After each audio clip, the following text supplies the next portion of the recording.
নমস্কাৰ বন্ধু বান্ধৱীসকল, আজি এটা নতুন ভিডিঅ'লৈ আপোনালোকক স্বাগতম জনাইছোঁ। আজি জনাব বিচাৰিছোঁ PM কিষাণ নতুন ৰেজিষ্ট্ৰেশ্যন আপুনি কেনেকৈ কৰিব, কোনসকল লোকে লাভ কৰিব PM কিষাণৰ ধন। তো PM কিষাণ আপুনি কিস্তি লাভ কৰিবলৈ হ'লে কি আপোনাক লাগিব। তো প্ৰথমতে মই আপোনালোকক যিটো দেখুৱাব খুজিছোঁ, PM কিষাণৰ যিটো ৱেবছাইট আছে, সেই ৱেবছাইটত আপুনি গ'লে আপোনালোকক মই ইয়াত স্ক্ৰীনত দেখুৱাইছোঁ, এনেকুৱা ধৰণৰ এখন নটিফিকেশ্যন দিয়া হৈছে। তাত যিহেতু কোৱা হৈছে যে 31 মাৰ্চৰ পৰা মানে 3 এপ্ৰিললৈকে মানে 3 এপ্ৰিললৈকে মানে আপোনাৰ ৱেবছাইটটো বন্ধ কৰি ৰখা হৈছে।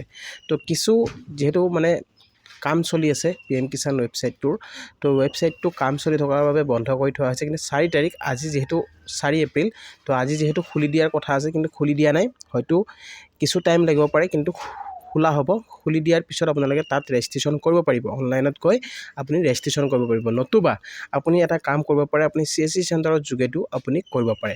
তো নতুনকৈ আপুনি ৰেজিষ্ট্ৰেশ্যন কৰিবলৈ হ'লে আপুনি কি সুবিধা লাভ কৰিব, PM কিষাণৰ যদি আপুনি নতুনকৈ যদি লাভ ল'ব বিচাৰিছে, নতুনকৈ যদি ৰেজিষ্ট্ৰেশ্যন কৰিব বিচাৰিছে, তেতিয়াহ'লে চাওক, এটা নতুন আপডেট আহিছে। প্ৰধানমন্ত্ৰী কিষাণ মানধন যোজনা কিষাণোं की आर्थिक सुरक्षा होगी सुनिश्चित। তো আপোনালোকে যদি প্ৰধানমন্ত্ৰী কিষাণ মানধন যোজনা যদি লাভ কৰিব বিচাৰিছে, তো তাৰে বাবে আপোনালোকে কি কৰিব লাগিব, 60 বৰ্ষ কি আয়ু মানে 60 বছৰ বয়স যদি হয়, আপোনালোকৰ 60 বছৰ হ'লে 60 বৰ্ষ কি আয়ু পুৰি होने पर मिलेंगे 3000 प्रति माह। মানে আপোনালোকে যদি PM কিষাণৰ যদি কিস্তি লাভ কৰি আছে আগৰে পৰা, সেইসকলক কৈছোঁ, আপোনালোকে যদি কিস্তি অলৰেডি লাভ কৰি আছে, তো অলৰেডি লাভ কৰা কিস্তি আপোনালোকে যদি কিস্তি লাভ কৰি আছে, তেনেহ'লে আপোনালোকৰ বাবে এটা নতুন খবৰ আহিছে যে আপোনালোকে 60 বছৰ হ'লে আপুনি মানে প্ৰত্যেক মাহে আপুনি 3000কৈ লাভ কৰিব। মানে কি দিয়া হ'ব, 3000 টকাৰ আপোনালোকক যিহেতু দিয়া হ'ব মানে পেঞ্চন। তো আপোনালোকে পেঞ্চন হিচাপে লাভ কৰিব 3000 টকা, যদি আপুনি PM কিষাণৰ কিস্তি লাভ কৰি আছে।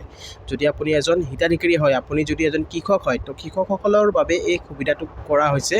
যিহেতু আপোনাৰ যেতিয়া 60 বছৰ হ'ব, তেতিয়া আপোনালোকে এই মানে সুবিধাটো লাভ কৰিব। আপোনালোকক প্ৰতি মাহে দিয়া হ'ব 3000 টকাকৈ। আৰু লগতে আপোনালোকক জনাব বিচাৰিছোঁ, নতুনকৈ যদি আপুনি ৰেজিষ্ট্ৰেশ্যন কৰিম বুলি ভাবে, তেতিয়াহ'লে ইয়াত আপোনালোকক মই নটিফিকেশ্যনখন দেখুৱাইছোঁ। আপুনি চাব, 18 से 40 वर्ष तक के किसान इस योजना के लिए पात्र। মানে 18 বছৰৰ পৰা আপুনি 40 বছৰলৈকে PM কিষাণৰ আপুনি নতুনকৈ যদি ৰেজিষ্ট্ৰেশ্যন কৰিম বুলি ভাবিছে, তেতিয়াহ'লে আপুনি নতুনকৈ ৰেজিষ্ট্ৰেশ্যন কৰিব পাৰিব। আৰু ইয়াত আপোনালোকৰ কৈছে যে सभी किसान योजना का लाभ लेने के लिए नज़दीकी सेवा केंद्र, মানে ওচৰত থকা আপোনাৰ যিটো সেৱা কেন্দ্ৰ আছে, মানে আপোনাৰ CSC চেণ্টাৰ, মানে CSC চেণ্টাৰত আপুনি যোগাযোগ কৰিব লাগিব। सभी किसान योजना का लाभ लेने के लिए नज़दीकी सेवा केंद्र CSC में निःशुल्क कराয়। যদি আপুনি নতুনকৈ ৰেজিষ্ট্ৰেশ্যন কৰিম বুলি ভাবিছে, তেনেহ'লে আপুনি ওচৰত থকা CSC চেণ্টাৰত আপুনি যোগাযোগ কৰিব। তাতে গৈ আপুনি নতুনকৈ ৰেজিষ্ট্ৰেশ্যন মানে পঞ্জীয়ন কৰিব লাগিব। পঞ্জীয়ন কৰিলেহে আপুনি নতুনকৈ মানে PM কিষাণৰ আপুনি সুবিধা লাভ কৰিব পাৰিব। PM কিষাণ যিটো যোজনা আছে, সেই যোজনা আপোনালোকৰ কিমান বয়সৰ পৰা যিহেতু লাভ কৰে, আপোনাৰ 18 বছৰৰ পৰা আপোনাৰ 40 বছৰ বয়সলৈকে এই সুবিধা আপোনালোকে মানে বয়সলৈকে আপুনি পাব। আৰু ইয়াত আপোনালোকক আৰু এটা আপোনাৰ নতুন আপডেট দিয়া হৈছে, কিষাণ পতি পত্নী ইস যোজনা কা अलग अलग लाभ लेने हेतु पात्र। যদি আপুনি PM কিষাণৰ যদি আপুনি ভাবিছে, আপুনি যদি ৱাইফ হাজবেণ্ড হয়, তেনেহ'লে ৱাইফ হাজবেণ্ডসকলেও মানে বেলেগকৈ আপুনি PM কিষাণৰ বাবে ৰেজিষ্ট্ৰেশ্যন কৰিব পাৰে। যদি আপোনাৰ মাটিৰ ডিটেইলছত আপোনাৰ যদি নাম আছে, আপোনাৰ যদি মাটি আছে, তেনেহ'লে আপুনি নিশ্চয় আপুনি লাভ কৰিব PM কিষাণ যোজনাৰ সুবিধা। তো PM কিষাণ যোজনা আপুনি সুবিধা লাভ কৰিবলৈ হ'লে আপুনি যোগাযোগ কৰিব লাগিব আপোনাৰ ওচৰত থকা CSC চেণ্টাৰত, আৰু আপুনি তাতে পঞ্জীয়ন কৰিব লাগিব। আপুনি নিজে যদি অনলাইন কৰে, হয়তো আপোনালোকৰ নহ'ব পাৰে।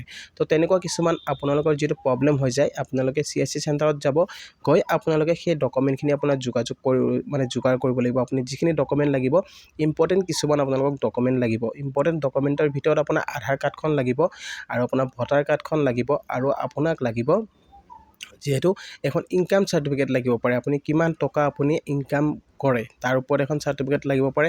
আৰু এটা বস্তু লাগিব আপোনালোকক, মাটিৰ ডিটেইলছ, মানে আপোনাৰ ভূ সত্যাপন, যিটো আপোনালোকৰ মাটিৰ ডিটেইলছটো লাগিব পাৰে, আৰু আপোনালোকক বেংকৰ পাছবুক দিব লাগিব।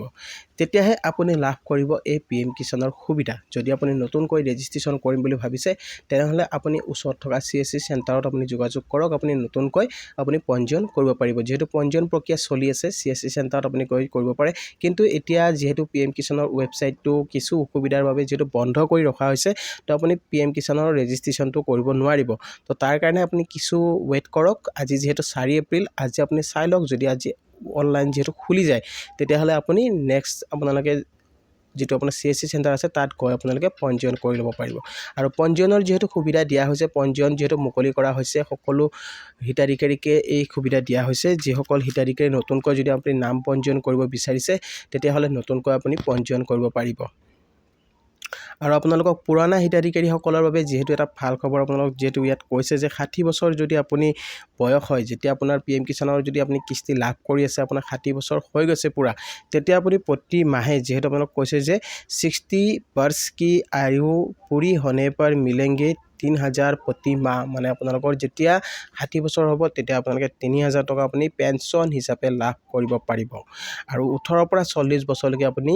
মানে আবেদন কৰিব পাৰিব আৰু আপোনালোকক ইয়াত যদি আপুনি নতুনকৈ পঞ্জীয়ন কৰিম বুলি ভাবিছে আপুনি CSC চেণ্টাৰৰ লগত যোগাযোগ কৰি ল'ব আৰু আপোনালোকক ক'ব খুজো পুৰণি হিতাধিকাৰীসকলে যদি PM কিষাণৰ কিস্তি লাভ কৰা নাই তেতিয়াহ'লে আপোনাৰ কামখিনি আপুনি কৰি লওক যিখিনি আপোনালোকক কোৱা হৈছে আপোনাৰ EKYC তো বহুতো কৃষকৰ হোৱা নাই EKYC যদি আপুনি EKYC কৰা নাই তেতিয়াহ'লে আপুনি ওচৰত থকা CSC চেণ্টাৰত যোগাযোগ কৰি আপুনি EKYCটো কৰক EKYCৰ কামখিনি আপুনি সম্পূৰ্ণ কৰিলেহে লাভ কৰিব PM কিষাণৰ মানে কিস্তি যেহেতু আপোনালোকক 17 নং কিস্তি যেহেতু ডেট আহি আছে আৰু কিছুদিন পিছতে আপুনি 17 নং কিস্তি লাভ কৰিব যেহেতু মে মাহত ৰিলিজ কৰি দিয়া হ'ব আৰু বেছি দিন যেহেতু নাই তো মে মাহত আপুনি যদি 17 নং কিস্তি লাভ কৰে তেনেহ'লে আপোনাৰ KYC সম্পূৰ্ণ হ'ব লাগিব KYC সম্পূৰ্ণ হ'লেহে আপুনি লাভ কৰিব PM কিষাণৰ কিস্তি তো গাইস আজিৰ ভিডিওটো আপোনালোকক এখিনি জনাব লগা আছিল আৰু ভিডিওটো চাই যদি আপোনালোকে ভাল পাইছে তেতিয়াহ'লে এটা লাইক আৰু শ্বেয়াৰ কৰি দিব আৰু লগতে মোৰ চেনেলটোত যিসকলে নতুনকৈ আহিছে তো চেনেলটো সাবস্ক্ৰাইব কৰিব নাপাহৰিব আৰু কাষত থকা বেল আইকনটো প্ৰেছ কৰি দিব যাতে এনেকুৱা ধৰণৰ নতুন ভিডিও আহিলে সকলোতকৈ